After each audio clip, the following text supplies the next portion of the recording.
All right, so it is my pleasure to introduce Matt Van Horn. Until very recently, Matt was VP of Business Development at Path, and is now working on something new. I don't know if he's going to give us a sneak peek right now. It's a secret, but can we have a round of applause for Matt? Thank you so much.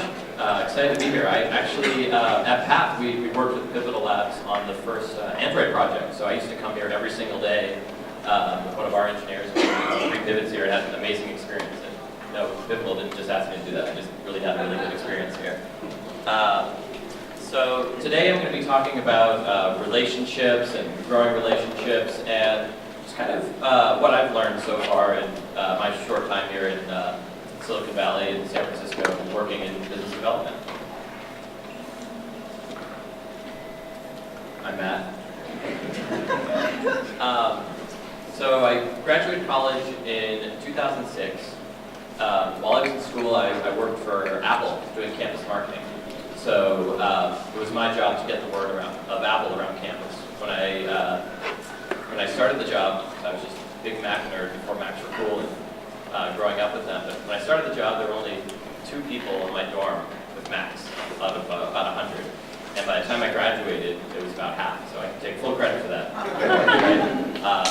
Coincidentally, and Steve Jobs came back at the same time too, a little bit before, and the fruits of the labor of the iPod and all that started to come together. But an incredible experience at Apple in college. And Dave Moore, the CEO of Path, was actually my boss when I was 18 years old. And then from there, my best friend Logan started working on a new project called Zimride, which has evolved and become Lyft. And I'm still very close to the company today, but haven't been full-time since 2007. And working on Zimride, and it was hard to get meetings. It was hard to raise money. And I said, hey, Logan, best friend, I'm going to go join another company. Good luck with things. I'll still help out. And ended up joining Digg. Talk about Digg's story in a second, but I'm actually sending my old boss from Digg here today, Bob, who's on the panel next. And I've learned so much about business development from him, so really excited you're here.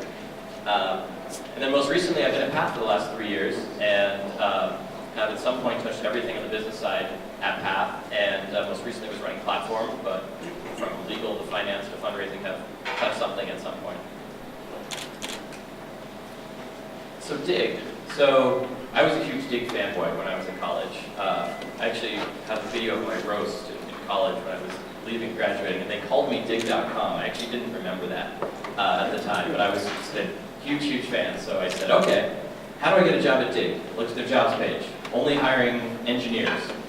And I was like, shucks, studied marketing and entrepreneurship. How am I going to get a job at Digg? And so I started looking on LinkedIn and around and trying to figure, okay, how do I find a way in? And I knew that Kevin was doing a live Digg Nation at Macworld. And so I was like, all right, I'm going to go meet him tonight. He had like guards around him, it seemed like. I don't think he actually did, but it seemed like it. But I was able to shake Jay Allison's hand, the CEO of Digg at the time. And I was like, hey, young entrepreneur, would love to chat with you, would love to talk about possibly joining Digg. And he's like, yeah, sure, here's my business card, let's connect.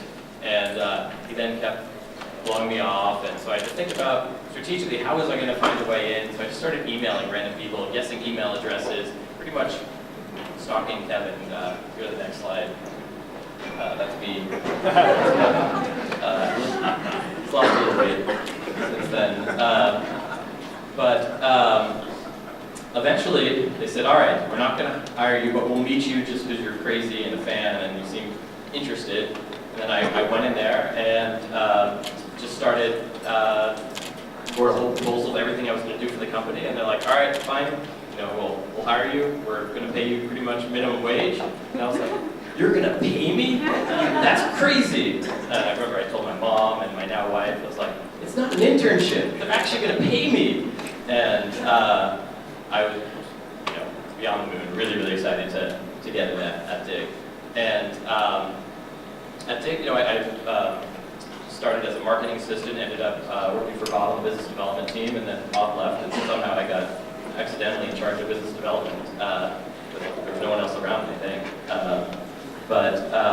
Kind of the one thing that I learned was to be audacious, to stand out and not be afraid of reaching anything that could potentially be in reach.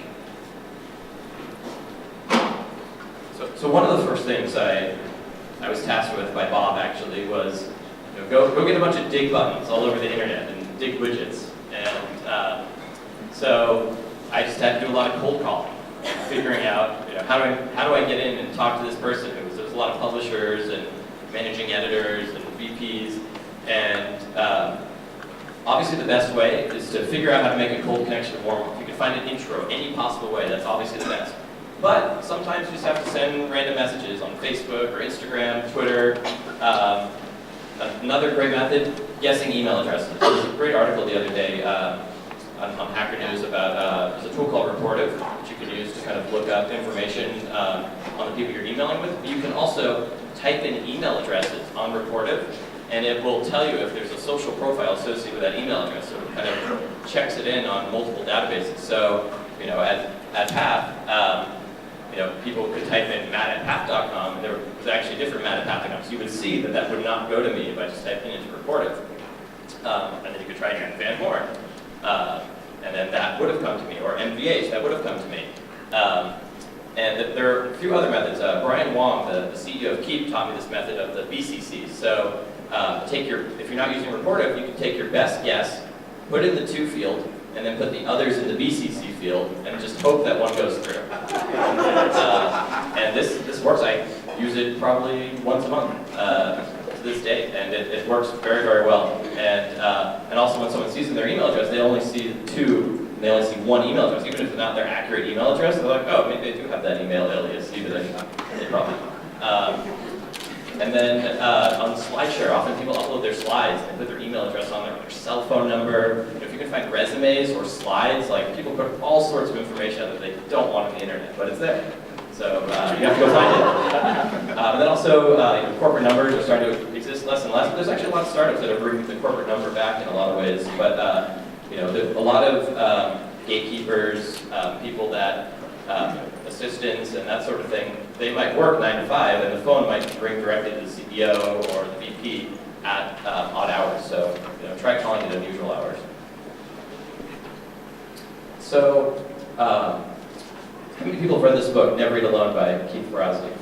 Pretty good amount. I highly recommend it. It was the best book I read in college that I think shaped a lot of my thinking today.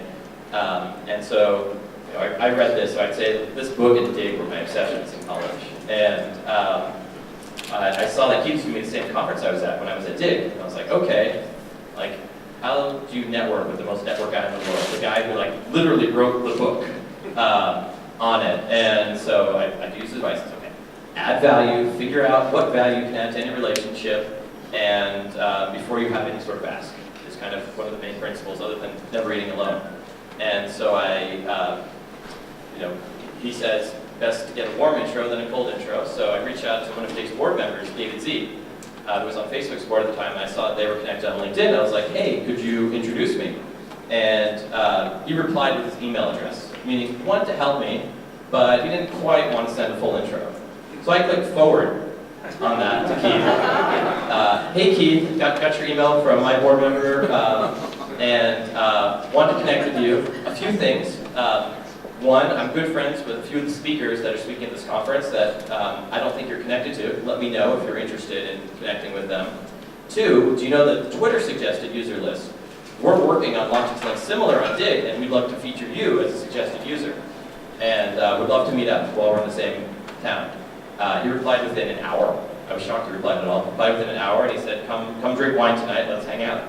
And since then, Keith has become one of my mentors, and met up with him about 2 weeks ago. I was texting with him today, and it just was out of me saying, how do I try and reach out, and not being afraid to do it.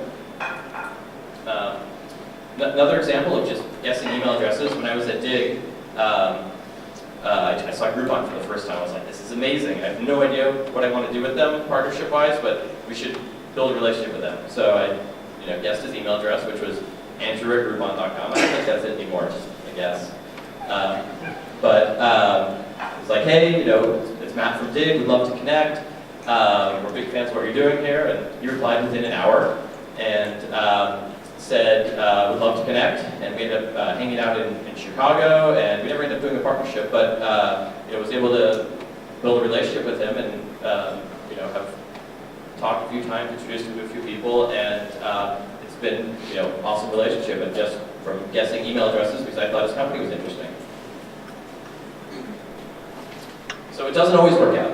So I'm a big fan of Facebook and Facebook messages. Honestly, public conversation on Twitter I think is better for a cold reach out than an actual Facebook message. I was searching today to see if I had any good examples of Facebook success and me just randomly reaching out to someone. This is actually a failure. This is me reaching out to Sean Parker when I had just graduated college and said I was working on a new hot Facebook API project called Zimrat. I don't know where I got these buzzwords from. And he said, anyone could be at Coachella. And so I was like, I'll be at Coachella. He didn't respond, and I actually still don't know Sean at all. But so you have to fail a lot at times before you're successful. And so I thought it was good to throw in some failure here. What do you think your hit rate is in this approach? What's your failure rate?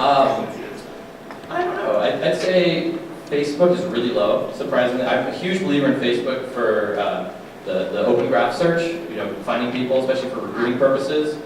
But I'd say Twitter's the best, and email guessing. Probably email guessing is the number one, and figuring out how to add value over email. And then LinkedIn, huge fan of LinkedIn, but here's another fail that I wanted to show you. So this is from a woman I went to college with, Kendall, and she says, hi, I finally decided to attempt using LinkedIn. I'm graduating in May, looking to move to Denver. Can you introduce me to this woman? And I was just like, I don't know who this woman is. This doesn't make any sense. And so I look at the connections, and it's Kendall to me to Barack Obama, who I don't know. Of course, my email, so I don't know why. This woman. And I think LinkedIn creates a lot of incredible tools, but make sure you're using them properly.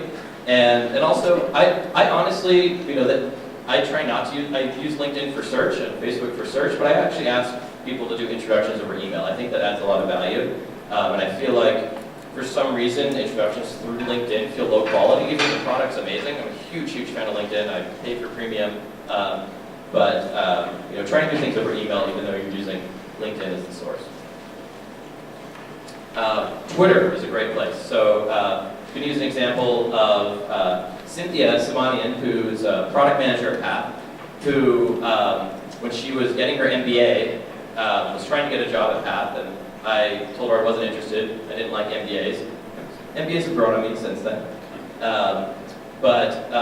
Anyway, I was deciding between her and a woman from Stanford at the end, and so I just decided, I'm going to look through her Twitter stream and the other woman's Twitter stream and just see if there's anything that stands out.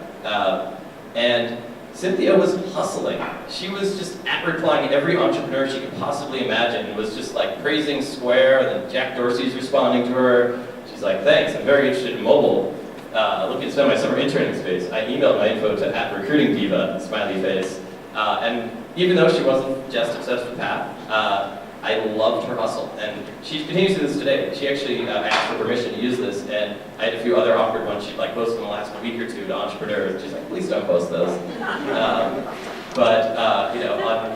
Twitter's a great way, to engage with people. And yes, people like Jack get way too much coverage, but there are a lot of people, that anyone with under 10,000 followers, they pay attention to literally every single tweet. And there's a lot of interesting people with under 10,000 followers that might be beneficial to business and your relationship. So, Twitter's a great place to engage.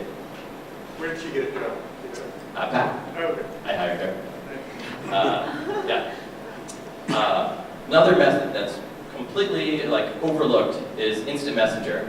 Whenever I meet a business partner, I always add them on IM. I remember at Digg, I would be on the phone with a partner. We'd be trying to convince them to add newer, shinier Digg buttons to their site.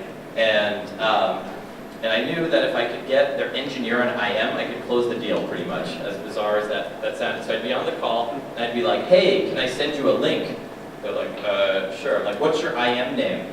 And they would give it to me, and then I would have their IM name forever.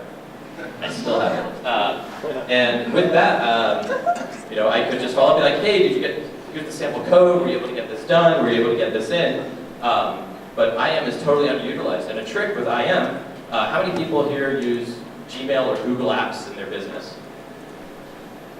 Anyone in business, not use Google Apps?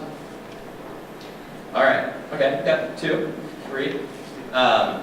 So you can add anyone's email address at their company. So I was M. Van Horn at Path, I'm not anymore, but you could add that on Google Talk, and then you can IM me if I accept that. And people often just hit okay, yes, yes to anyone that tries to add them. So you can just add pretty much any business partner if they're using Google Apps to Instant Messenger through Google Talk. It's incredible and amazing. And I do this all the time, and I can always IM people, or reporters, or investors, or people who work at Digg, or friends in New York. It's awesome. And I have to give a Path plug, even though I'm not at Path anymore. So Path is also a great place to connect with entrepreneurs. And obviously, it's harder to build a relationship at first, but a lot of things, I'm saying there's this hashtag in Path that I see a lot called Path Only, where entrepreneurs will say stuff, before it's released, before it comes out. This is an entrepreneur, Zach Shapiro. He said, Path Only, putting together a pilot test for a nighttime delivery service in San Francisco. No more missed packages or stuff delivered to work. Delivered to us, we bring you a package between 7 p.m. and midnight. I have 2 more people looking to get into the pilot. Let me know. And so we posted that to Path Only. This was months before he launched. The product's live now. It's called Luna. You can check it out. But not only did he get the beta testers from this, but I just took it because I thought this was a cool example of early product releases happening on Path. But he told me that this guy, I don't know who this guy is, the guy who hearted it on the right, became his co-founder and actually saw this post and was like, I love that idea. I would love to work with you. And now they're working together on it. Another example, something from my Path. After I left Path, I posted, so grateful for the incredible 3 years I had serving David, Dustin, and Path. I'm excited for what's to come with Path forward. It's time for me to start another company with my good friend Nikhil. And the interaction and the engagement that I got on Path, even though I got a lot of likes on Facebook and tweets and favorites, the most powerful signal was from my Path friends. So I'm a very poor Instagram user, so I guarantee you there are better business people in the room at Instagram than me. But I Googled around and found this photo of someone getting a job offer over Instagram. And similar to Twitter, and just kind of following people's lives and figuring out how to add value. And there's a lot of ego in the world, not in a negative way per se, but just people like feeling good about themselves and what they're doing. Just heart people's stuff on Instagram and comment and add value in your comments on little things to your business partners, and I guarantee you'll be surprised that it'll help build deeper relationships. So follow up after meetings. Try to follow up within 48 hours. Send a quick 2 to 3 line email. If you have a specific ask, put it in the subject line. Keep it dead simple. If you meet someone, try to remember one unique thing from that conversation. Try not to write an email that just said, hey, great to meet you last night, we should connect sometime. Because people get those emails all the time, they forget, they're not, pulling in the thing. Bob could come up to me and be like, I was the Jew with the curly hair. And be like, oh yeah, we talked about Jew camp. Cool. Try and and the other thing is you don't have to have that much depth in person. You might meet someone interesting tonight. Hopefully you meet a few interesting people tonight. But don't try and have deep conversations. Just figure out if there's enough reason for follow-up, and then have a real conversation one-on-one over food or beer or breakfast, coffee, etc. And then one other thing is just add everyone everywhere. I use Facebook as LinkedIn. I use LinkedIn as well. Or follow people on Twitter, follow them on Instagram. Just connect. If you meet great people, be connected to them, and you'll be surprised by down the line on Facebook, someone you can add a lot of value to, or someone can add a lot of value to you just because you stayed connected. Add value. Everyone in this room has some sort of value that you can add to any relationship. It sometimes takes a lot of thought to think through it. Figure out how to add value to any person in the world. A good way to add value is to ask for advice. People love, feeling good about themselves. So, if you say to someone, pick Bob as an example. Sorry, Bob. Bob's one of the best business development people in the world. but he doesn't, get as much credit as he probably deserves. So, his ego is like, it could be here, but it's actually like down here. He's a very, very level-headed guy. So, if someone in this room walks up to Bob later and is like, Matt says you're one of the best biz dev people in the world, like, I would love to learn from you and just ask you 10 minutes of questions, Bob will be like, all right, I feel pretty good, I'm the best, all right. People love feeling good about themselves, and I think mentorship is a great way to do that. I'm going to warn you, I'm not taking any meetings with my new company right now, but I will try and be helpful over email if anyone has questions. Also introductions is a great way. Connect like-minded people, connect venture capitalists to interesting entrepreneurs, engineers, designers. So always be connecting people. That's another easy way to add value. Dunbar's number. So Dunbar is this professor out of Oxford who talks about 150 people as the maximum number of relationships you can have at any time. And Path is based on this, and we actually limit the network to 150 users. So something that I did at Path was thinking about Dunbar's 150 and then also the circles within that, the 35, the 15, and the 5. And in your business, try stack ranking the 150 most important relationships that you can possibly have. It's really hard. It might only be 35 or 15 or 5, but if you do the exercise, it adds a lot of clarity on who you should focus on and how you should spend your time. If there are like 5 clients that'll change everything for you or 5 partners, figure out who those 5 are and be very, very clear on who that is. Something else, if someone asked me, I think Majid, who I met tonight, asked me a question. He was working with a big company that would be really beneficial for him. He was talking to very high-level people. Something within this often is people like focusing on the CEO, the founder, the VPs. I actually recommend going to the more junior people, kind of the managers, the associates, because those people aren't getting inundated all the time with requests and asks. So they're more likely to A, respond to your request, but also B, be able to channel and figure out the right way to get something done internally. I've had a lot of success with this method. Highly recommend it. Maintaining relationships. Have regular lunches, dinners, drinks with your top 30. Who are your top 30 people? Who are your top 10 people? Schedule everything, pushback as needed. Instant Messenger, which I mentioned before. You can mark your calendar with ping contacts. Ping the top 10. You can remind yourself every single month. Something I do when I'm driving, if I'm driving down to Palo Alto or something, is I'll go through my address book and I'll just name by name start emailing or calling people. People with the A names get a lot more calls than the later names, but and then also when visiting a city, ping all of your friends in that city and say, hey, hosting drinks, or if you can host, great. If you're not hosting, fine. Make people pay for drinks. That's totally fine. But just say, I'm in town for one night. Come out if you're in New York City or LA or Portland, and just pick a place. Invite really high quality people, and a lot of people will come. And then also a lot of people will be like, hey, sorry I missed you, but let's connect on the phone. Actually, I was just thinking about you the other day. I'm starting a new business that would be really relevant for you. And you'll be shocked just by like re-pinging your network by visiting a city, how much value can come out of that. Personal goal setting. So this is something I do with my best friend Logan, who's the CEO of Lyft, is once a year, spend about half a day working on this project where we set 3-month, 6-month, 1-year, 5-year, and 10-year goals. And we try and set metrics around these things. Others, can't have metrics set. Others are kind of crazy and never happen at all. But I was looking through some of my old ones from June 2009, and one of my having there was by December 2009, I wanted to meet Keith Ferrazzi, Sean Fanning, and Seth Godin.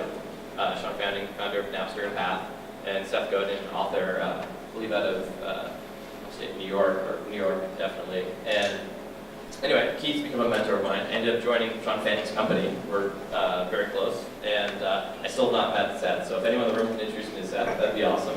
I'm not focused on meeting Seth right now, but I just saw this line in the goals and was like, wow, that's crazy that happened. And then another thing I said, by June 2010, join a new company as head business guy, CEO or VP of biz dev.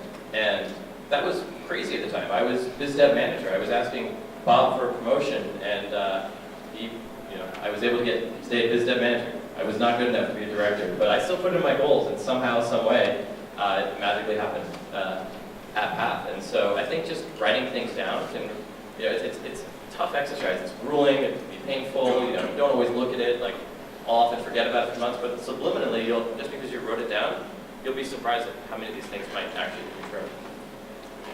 Do you write it down on a yellow sticky in a Word file? What do you do? It's a Google Doc. Google Doc. Something else that I recommend is this concept of personal board of directors. So imagine your business has a board of directors.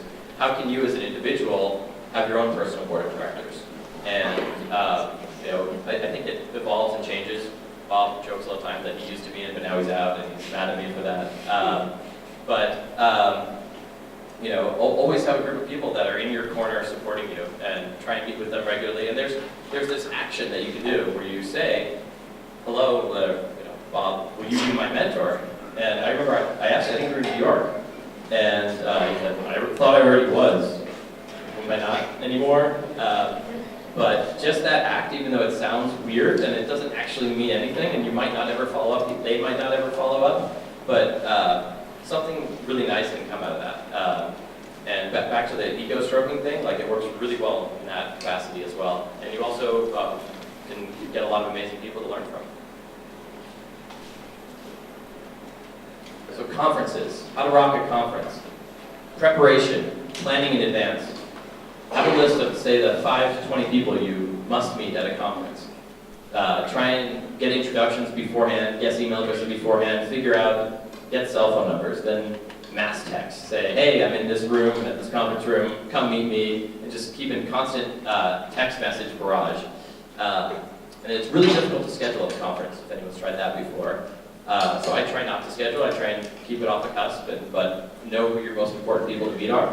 But yeah, it's, just put in the prep work, and good things can come out of it. How to rock a networking event. So it's a good opportunity tonight. Something that I remember the first time I went to an event in San Francisco. I think I just started at Digg, or maybe it was before Digg, and it was like a Google sales event. I literally knew no one in the room. I was feeling super shy, awkward, and I actually called my now wife and said, "Hey, honey, I'm going to come home. Like, you'd rather spend time with me. I don't really feel social. I don't really want to meet anyone. I don't know if there's any value that could come from this." And she actually yelled at me. I thought she'd be really excited to see me earlier. She got pissed and said, "Go set a business card goal, and go have like 2 glasses of wine, business card goal, and don't come home until you get 15 business cards." And I was like, oh, I was really hoping to not be social. And it was amazing. It was literally my first event that I'd ever attended in the tech world, and I ended up having 5 great follow-up meetings from that, and relationships I still maintain today from that first Google sales event. And so don't be shy, a few drinks, and a great question to ask after you set some goals is, what's your story? So usually the first question people ask is like, what do you do? And then half the time you probably haven't heard of the company, even if it might be interesting or relevant to you, so you often will kind of brush them off. Right? You're like, oh, you don't work for Twitter or Google or Facebook. You're starting a cloud company that does X, Y, and Z for SaaS manufacturing. That's great. But if you, no offense to any of those cloud SaaS manufacturing companies, but Brian walked on his question of what's your story, where you can go a little bit deeper, and people really think about it. They're like, I have a story, I have something to tell, and there might be a lot more, and often you'll get the company and see if there is relevance to your business, but you can learn a lot more about a person with a simple question like that. And then, yeah, the goal is not to have meaningful conversation immediately, just establish enough to hopefully get a follow-up. Ego stroking. Stroke ego. People love feeling warm and fuzzy inside, and like people are jerks. It's not very nice, and kind of like, everyone's like uptight in the corner, like, yeah, I'm a cool entrepreneur, cool biz dev guy. Like, lower your guard, it's okay. Like, you can learn from people, you can have mentors. Like, you don't always have to be up here. Like, be down here and, stroke people's ego. They'll respect you a lot more, I think, if you're honest and real. People love being told how awesome they are. It's true. So I said, have you stroked enough ego today? And just tell people that you think they're great, and obviously don't lie to them. Make sure you think they're great if you're saying that they're great, but there's no harm in doing that. So, in conclusion, be audacious. Everything is out of reach unless you try.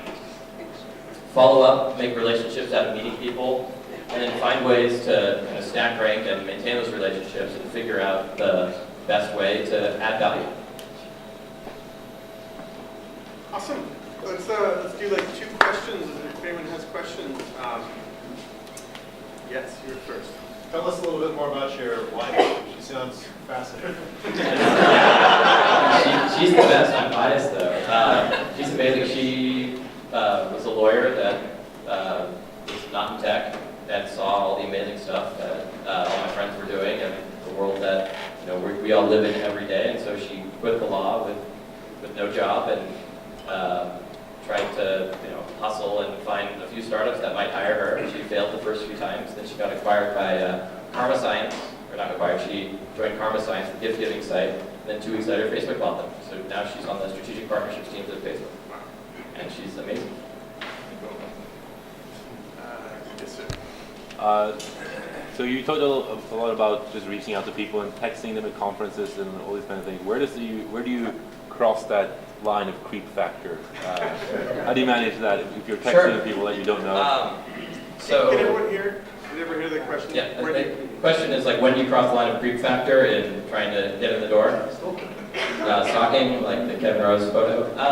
I think you have to have real value to add, is what it comes down to. Like, you can't network just to network. You can't force a partnership, like it's not going to happen. And sometimes you fail, just like my Sean Parker attempt, and I failed many hundreds of other times other than that. And some people might message me and they might be creeping me out, but you don't know if you cross that line if you haven't even tried. It's my general approach. So if someone's really ignoring you and not responding, then maybe you should back off. But you can come on very strong and then cut back is what I'd recommend.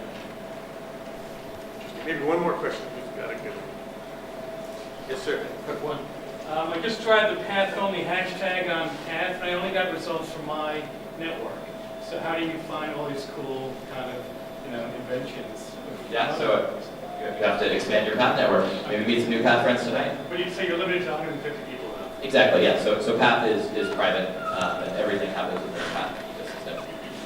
So it's a common trend in my Path, and so it's not everywhere, but You have a it's cooler like, network, I guess. Thanks. All right, we have a round of applause for that.